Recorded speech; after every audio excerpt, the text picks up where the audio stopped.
Chapter 1. I'd been looking forward to this night out for a long time. It had been ages since I'd been out to a show, and the live cabaret act that my best friend Hannah had invited me to promised to be a lot of fun. Starring female impersonators, there'd be plenty of singing, dancing, comedy, and campy good fun. In the spirit of the theme for the night, Hannah and I had agreed to dress up in cross-gender outfits, and I was eager to see what she'd chosen to wear. I'd found an old padded shoulder pantsuit in my closet and paired it with a see-through chiffon blouse, skinny red tie, and matching high heels. Deciding at the last moment to go topless underneath, the lapels of my blazer and the narrow strip of silk down the front disguised just enough of my bosom to look half convincingly like a man. To accentuate the appearance, I'd trimmed my hair and slicked it back over my head with some heavy gel. Of course, the 6-inch-high Louboutin pumps and my curvy figure in the tight suit left little doubt as to my real identity. But something told me not many people would be looking at my shoes this evening.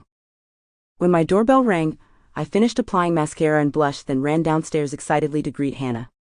But as I swung open the door, I gasped and had to hold onto the handle to steady myself.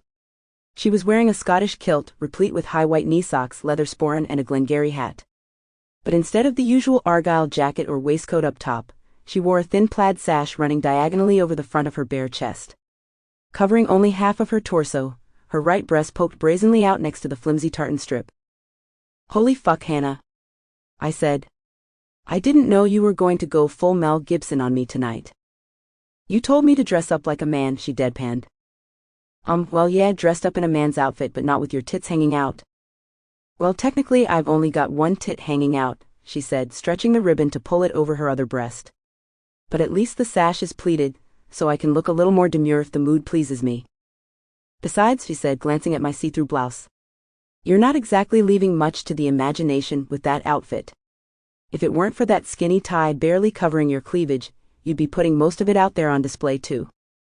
"Not quite as blatantly as you," I huffed, pulling my lapels tighter over my shoulders. "Come on," she winked. "Tonight's all about having fun, remember? What good is it going to a queer review if we can't let our hair down?"